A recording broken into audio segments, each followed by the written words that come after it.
All right, so Danny, why do you think the audience should listen to you on this episode?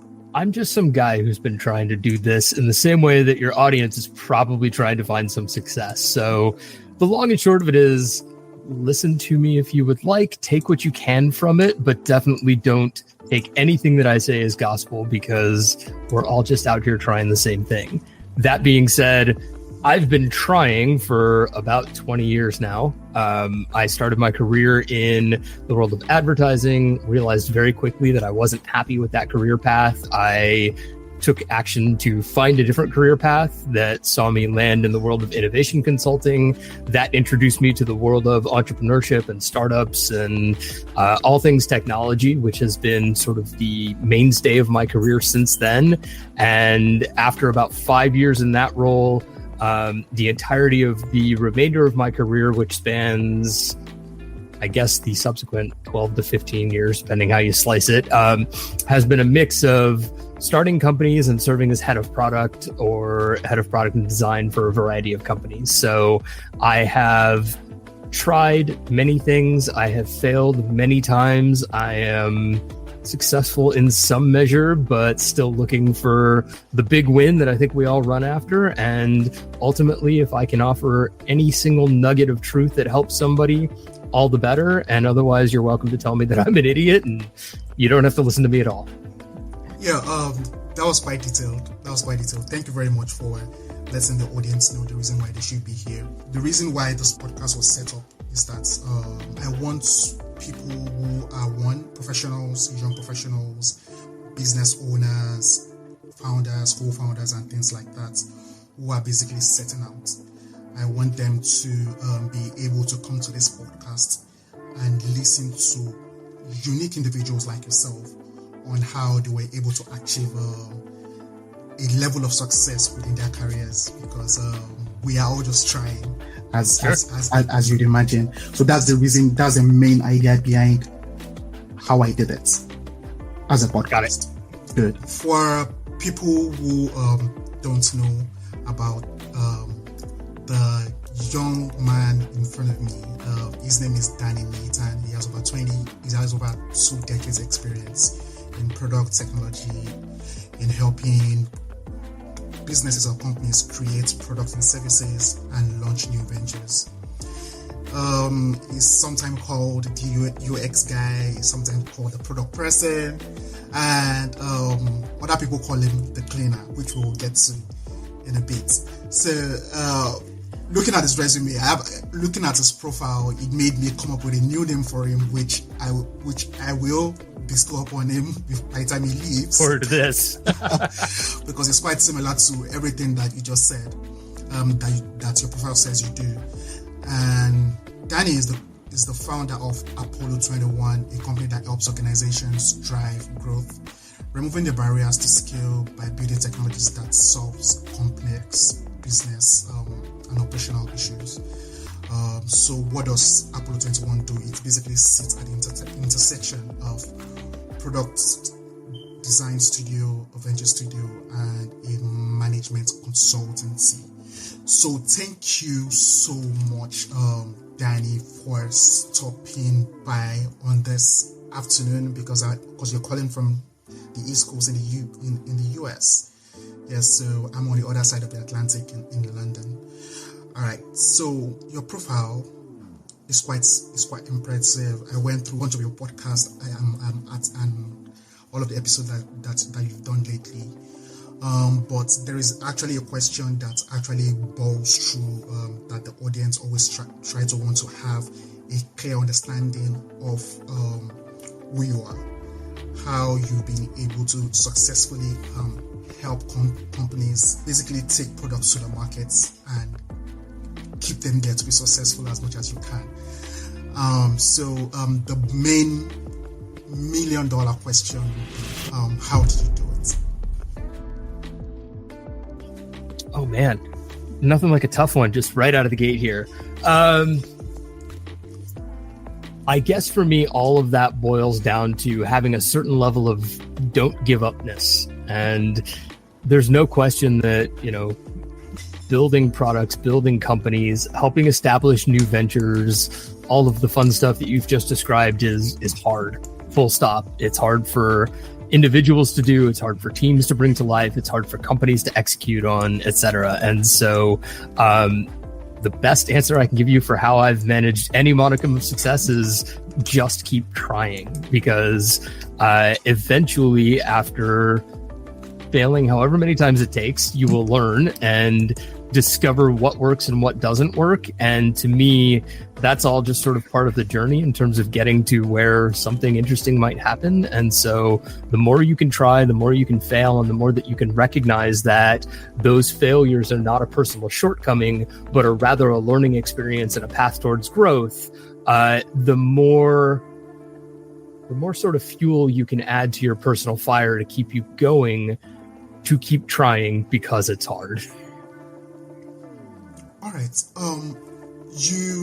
What you said now, you mentioned a particular word a couple of times, like about 4 or 5 times, and that word is failure. Yeah. And from my own experience, and let me take it back to my own personal experience that I believe business owners usually go through. As a startup founder, you are looking for a new business, people who are able to plug into, who are able to sign up into your platform, and you keep on creating marketing content over and over again with the hope that you get lucky through the platforms and go viral. All of those 200 views, all of those 0 views that you get, all of those lack of attention is somewhat considered failure, because people are looking at you from the outside like, what is it doing? Just pack it up. You are not making headroom at these things. But my own experience has been that the more of those things that you do allows you to tweak stuff, allows you to learn, and allows you to be able to learn much more on what doesn't work and know more about things that work, so that you can make better results in the future. So I want you to touch on that word. You said failure. Why is failure a recipe for success? I'm glad you caught it.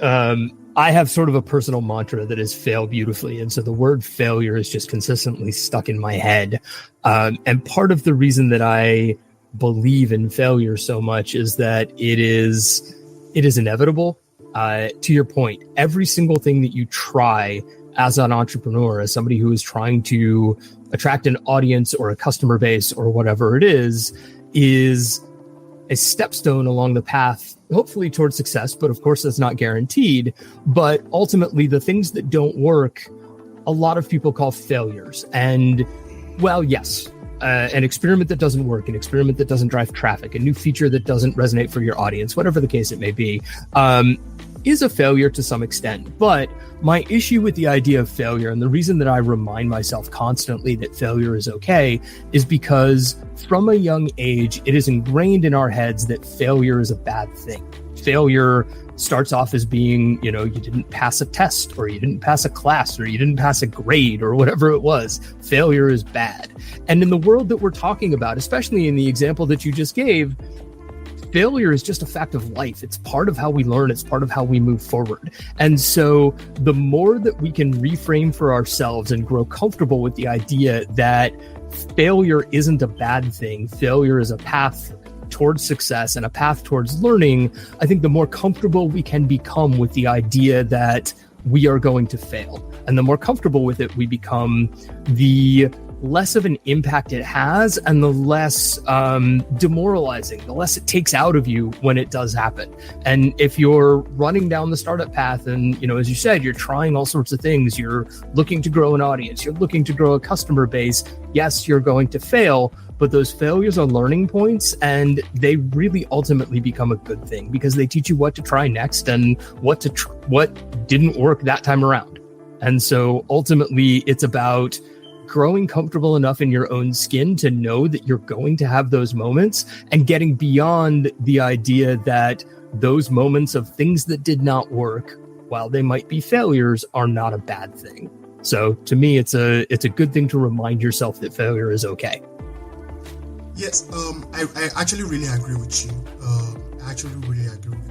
And looking back, touching on that particular word again, on failure, there are several things. Once you start peeling the onions, the reason why something doesn't work, there are certain things that you start finding out the reason why what you were trying is not working. For example, in the last 6 months, the TikTok algorithm has shifted towards you just having like a much more natural video style, where you just pick up the phone, you record, you post, and the video moves much more better than in 2023, where things were extremely edited, so many effects and things like that. And if you are going to be landing a new client in your agency, they would expect you to come with the old edits, the old shebang when it comes to like creating all the a grandeur kind of edit, which is also good for the brand, but might not be something that drives traction. Now, the question, looking back from my own experience, that I actually want to learn from you as well, is that when you fail to get what was working, then maybe you came late into the game and you're trying something that's already changed. What are the things that you can do in terms of like innovation? How can a company be much more innovative? It doesn't have to be in marketing. It doesn't have to be in doesn't even have it generally around a product-centered company or a brand. How can they try to be? You start today, and you give yourself a chance to be ahead of the curve by being very innovative, so that you don't fail because you're trying to do something that worked yesterday. If that makes sense. Yeah, I think I'm following. The answer that I have for that, again, comes back to failure. Companies, much like people, do not like the idea of failing. And failing for companies is usually measured in dollars, whereas for individuals, it might be measured in personal satisfaction or, how you feel about yourself at any given time. Mm-hmm. Companies, of course, are not people with feelings. They're big moving things that are measured in dollars and cents for the most part. And the reason that a lot of companies struggle with the idea of innovation is because when you are motivated by dollars and cents, your goal becomes to construct an operational environment where those dollars and cents go as far as possible and are protected as much as possible. And unfortunately, the reality is that the ideals and the things that lead to innovation are sort of at odds with the idea of efficient use of and protection of money or capital. Because, again, much like for individuals, the idea of innovation for a company comes down to trying things and ultimately figuring out what fails and figuring out what doesn't. And so the biggest change that companies can make, in my mind, to enable the idea of innovation within their own walls is to become more accepting of failure, to encourage their employees to experiment, to try weird things, to really, when it comes down to it, to try things that are not necessarily capital efficient, but rather spend a little bit of money to learn as much as possible so that you can figure out what's going to fail and ideally what is not. And that's where your opportunity for innovation comes. It's the idea that people, teammates, employees have been empowered to try weird things that pop into their heads, knowing that they might well fail, but with the comfort of not feeling like there will be repercussions for that failure. And as soon as you start firing employees for trying weird things that might not have worked, for example, or, calling them in for reviews or whatever your process is for that, you're going to stymie innovation immediately, because people are going to go, oh, wait, when I try something weird that costs a little bit of money, I get yelled at for it. So I'm not going to do that anymore. I'm just going to toe the party line. And so if you want innovation, get out of your own way and let people try weird things. Okay, so what's the weirdest thing that you've ever tried? Oh, God. I'll give you a really good example. One of my earlier jobs post-advertising, and really one of the jobs that shaped my perspective on all things innovation and weird today, was at a small innovation consultancy here in New York. And we got an RFP from Fujifilm, the company that makes film and digital cameras, etc., that said, basically, we're interested in building a photo sharing website. We have $1 million in budget to do so, and we want you guys to consider, doing the project for us, respond to our RFP. And bear in mind, this was in 2008, probably. So it was a little while ago. Yes, I'm dating myself. I haven't been called young in quite a while. So thank you for that. Anyway, so we hopped online and took a dig around to figure out, okay, you're going to build a photo sharing website. Why? How is it going to be different? What's the purpose behind it? And in our research, what we found was that on a daily basis, roughly 10,000 photos a day were uploaded from a Fuji camera to Flickr. And for those folks who are not, as old as I am, Flickr was like Instagram before Instagram was a thing, but it wasn't mobile. It was just the place where you posted all your photos. And so, we gave it a long, hard think and basically realized there was really no reason for Fuji to build a photo sharing website because there was a great one that already existed. People were gravitating towards it. It was by far the largest photo sharing platform of the day and was growing rapidly, etc. And so, to answer your question, the thing that we tried that was really weird was we crafted a response to their RFP that basically said, we don't want to build you a photo sharing website. Flickr exists. Roughly 10,000 photos were uploaded to Flickr from a Fuji camera yesterday.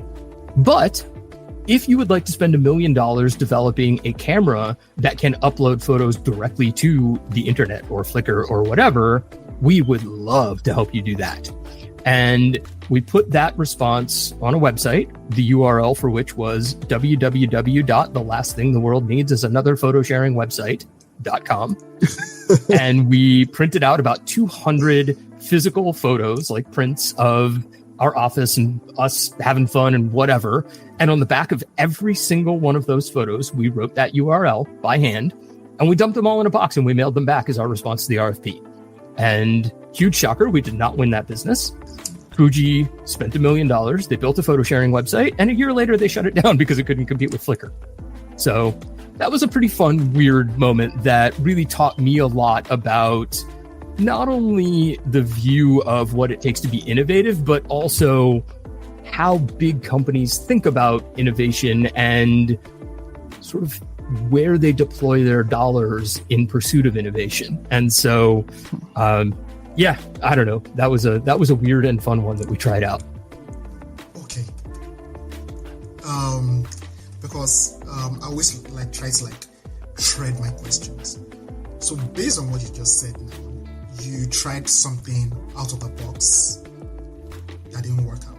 Mm-hmm. What about a situation whereby you tried something out of the, if you've had it before, you tried something out of the box that didn't work out. You took learnings from that and you saw an opportunity again to innovate, taking the learnings from a failed situation to win something big, if that makes sense. Have you had such experiences before? That is basically every startup story. Try something, fail, figure out what failed, make it different, try it again, and lather, rinse, and repeat until you finally find something that people like. Now, there are ways to shortcut that, like the customer development process, where you can make the learnings and the points of failure much faster to achieve. Failure doesn't always have to mean we built something and we put it in the world to determine whether or not it would resonate for people. You can always just go out and, ask people if it will resonate for them. And so I'm a huge fan of that process. But yes, I think every startup founder has been through the process of try, fail, try again, fail, learn, try, maybe succeed, or succeed a little bit. That's the other thing to bear in mind with this whole conversation about failure, is that success also doesn't mean exactly what has been ingrained in our heads since an early age. Success doesn't have to mean I developed a unicorn company that went public and got rich in a month and whatever, because it really doesn't work that way. Success also happens in little tiny increments that compound one another as you figure out, okay, this little thing worked, and then this thing worked, and then this thing worked. And in much the same way that failure teaches you what not to do, success teaches you what to double down on and keep trying. But again, that is not always or even normally a huge win as much as it is incremental trial and error to figure out what success looks like. All right, brilliant. So in terms of success now, you talk so much about venture driven growth and what it means to. So what does venture driven growth means to corporation, and why should they focus their efforts on such? So for me, venture-driven growth is basically grounded in the idea that companies don't necessarily have to innovate their way to future success, longevity, and long-term growth solely by focusing on the things that they do within their own walls. So if you look at the way that large companies can participate in the ecosystem that surrounds their industry, one of the prime opportunities there is through investment, through partnerships, or through the development of new ideas and new companies that may or may not sit within their own walls. And there's a breadth or a spectrum of what that could mean. That could be as simple as companies, I say simple, it's not, but that could mean companies starting their own sort of internal venture operations where they are actively either soliciting from outside the company or from within the company ideas that have the opportunity to grow into a whole new business line, a whole new revenue line, a new department within their existing structure, etc. Or it could mean investing in outside startups that are already pursuing that path. And what we see so often is, every company at some point starts out as a startup. It starts out as a small little thing that eventually gains traction. And, if you do really well and you're really lucky, it grows into whatever behemoth you want to look at today. And as soon as you become that incumbent, the behemoth that is the sort of industry leader today, you are already in the process of sort of dying or running scared, because you have now become the target for the companies that are today what you once were, looking to disrupt the norm of whatever is happening in your industry. And a lot of corporations, a lot of larger organizations look at that as something to fear, and they look for ways to outdo or limit the opportunities for growth of those up and coming startups. And there is another way to do things that falls into the umbrella of venture driven growth, which is don't try and slow them down. Don't try and combat them. Instead, go and invest in them. Go and help them.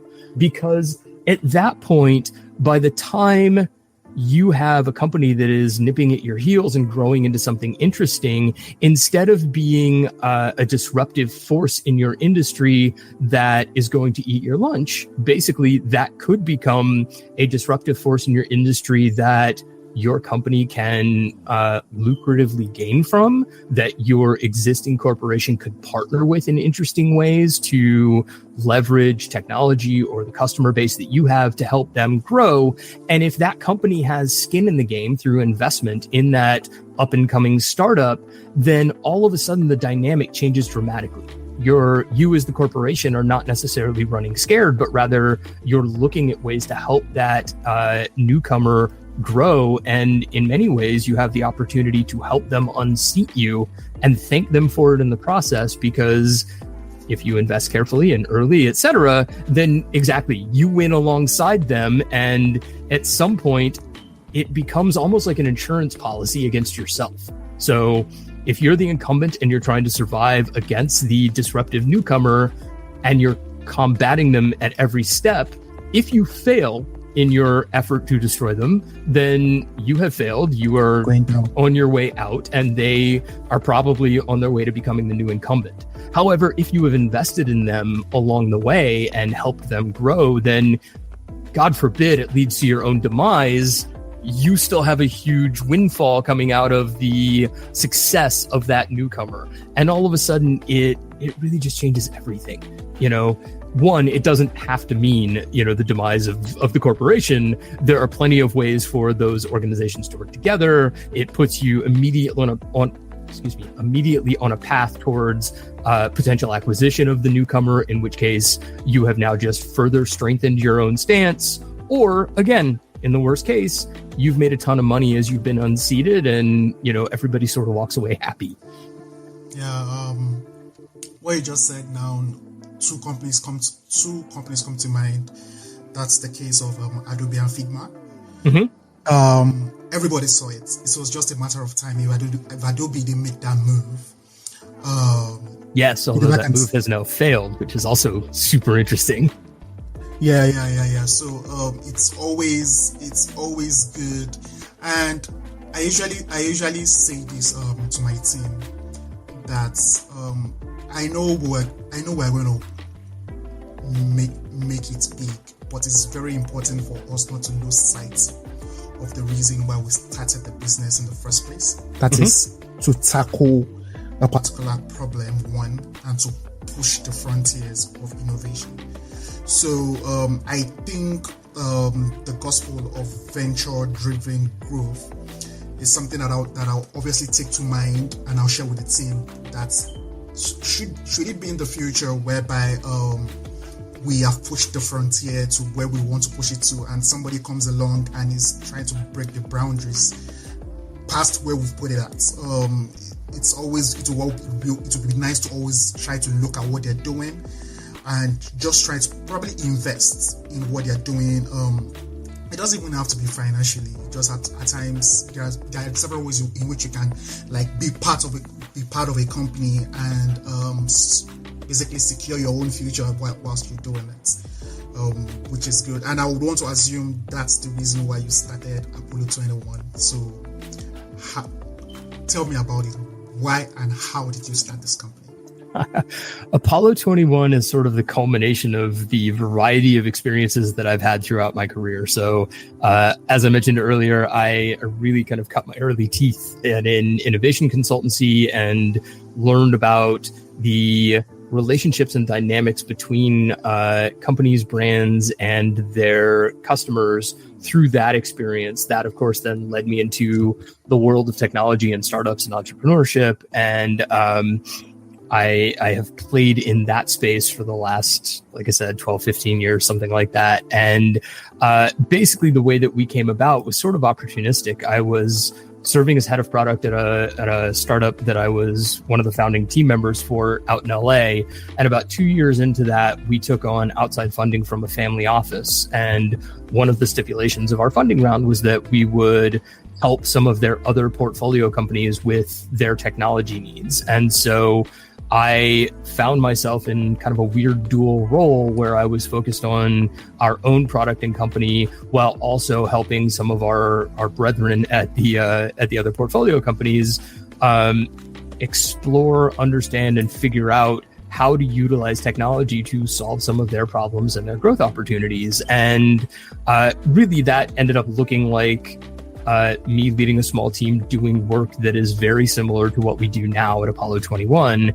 And in fact, some of the folks that are on my team today came from that effort and joined me in this one. But ultimately what happened was that led to some folks at the family office, as well as my founders, tapping me in the shoulder after about a year of that effort and kind of saying, hey, do you want to go do this? You seem to enjoy it. And, we're seeing some interesting things come from it. You should go and try. And ultimately that led to the creation of Apollo 21 a little over 3 years ago now. Okay, over 3 years ago. So what's the most successful project that you've worked on that you can remember on lately that you're extremely proud of? That we've worked on at Apollo 21 specifically? Yes. We've had the good fortune of working with some really interesting projects, some of which were focused on the creation of internal technology, building out operational technologies for companies to streamline operations, work more efficiently, et cetera. And to be frank, some folks look at that and kind of go, oh, that's kind of boring. It's just internal tools. But I find it super interesting personally. I love helping companies figure out where the problem spots are and then utilizing technology to solve them. So we have done that for financial services companies. We've done that for remote guarding companies. That was actually a really fun project. We worked with a company that basically runs a remote guarding platform. So think hundreds of properties around the country, each of which has tens of cameras and sensors and speakers and things like that, all being monitored by like 3 people at any given time out of a single office somewhere. And they basically came to us and said, hey, we figured out product market fit, but we did it by duct taping together like 17 different pieces of technology. And it's a problem now. Like, it's starting to fall apart at the edges because we're pushing it to its limits. Help us figure out what to do next. And so we came in and literally from, the point of the camera on the property all the way to the moment where an alert pops up on a screen in their operations center that says, activity detected at site 17. We work through every single aspect of what their technology needed to do in order to support their business and enable them to scale by offering a service that was unparalleled by anybody else in the business. And in doing so, we were able to impact everything from how long it took for a camera feed to load on a screen when they clicked on it, to how long it took for an alert to pop up in front of somebody when a person was detected, to literally the ability to determine whether, what is in front of a camera is the family dog running around the backyard or is a person trying to break into a car in a parking lot, for example. And so that was a really interesting project that had just a ton of different facets around, everything from device deployment to computer vision requirements to response time measurement and, the ability to interface with law enforcement and guide them, both onto the property and then to the direct spot on that property where something was going on, et cetera, et cetera. And so we had a ton of fun working on that. Wow, that sounds super smart. I worked, my last place of employment was with a technology company and they dealt pretty much with access control. And anytime, because obviously I'm just the marketing guy and the product marketing guy. So my job is just basically to like simplify all of the scientific let's say jargons. I try to make it as simple as possible for our customers to understand onboarding and things like that. So it's what you just described to me is quite familiar. Obviously, might not be as sophisticated as you just described it, but it's something that I'm familiar with. So thank you so much for everyone who's listening. This is Danny Nathan, and it's literally one of the smartest people I've ever interviewed. That's interesting. So thank you. That's flattering, although I'm not entirely sure that's true. But the reality about smart people is that they actually don't believe that they are smart until they are put in the room where they're meant to do wonders, and I believe you do all the time. So on a lighter note, so what song describes your life right now? If you're gonna pick a record, what's it gonna be? I'm terrible at this game because music is not the thing that like makes me tick. So okay, what makes you tick? Podcasts? Do you want to recommend podcasts? You want to recommend books? Ooh, books I can do. What are we interested in? I just read a great book by a guy at a company here in the States called High Alpha Innovation, which I probably shouldn't plug because they're a little bit competitive to us, but it was a fantastic read and I will do him the service of recommending it. Elliot Parker, the CEO of High Alpha Innovation, just released a book called The Illusion of Innovation, which was an absolutely fantastic read that digs into everything from the ideals and metrics that help guide innovation to the history of longevity in companies and what makes them stick around versus not. So I highly recommend that one. And then another recent favorite of mine is, or at least recent reread of mine, is Lean Customer Development, which is all about talking to your customers to figure out what you should make for them. So, all right. So, for the most part, what your company does is basically, it's not something that the kind of solutions that you provide is not something that they can go pick up on the shelf. They can. No, absolutely. It has to be bespoke. There has to be something that they might not be able to get from somewhere else. There are just a handful of companies that cater to your own kind of services, and you just tailor make the technology based on the customer requirements and specifications. Is that correct? Yes. In short, yes, that is absolutely correct. We often build technology from scratch, or we leverage a foundational technology platform that we have built and own internally called Mission Control, which I liken to a box of Legos. It's got certain pieces that do certain things like role-based access or user login or data management or, analytics dashboards, whatever.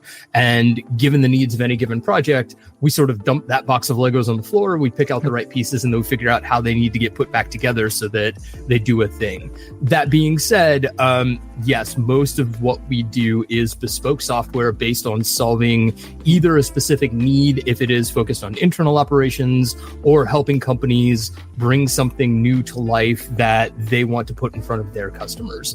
The only caveat that I will throw out there is, of course, the market for SaaS products and the availability of what those products can do is growing every single day. And if there is something out there that we can leverage without having to go and rebuild it from scratch, we will gladly do that. We are not in the business of forcing people to custom build technology if custom building technology is not the most suitable solution.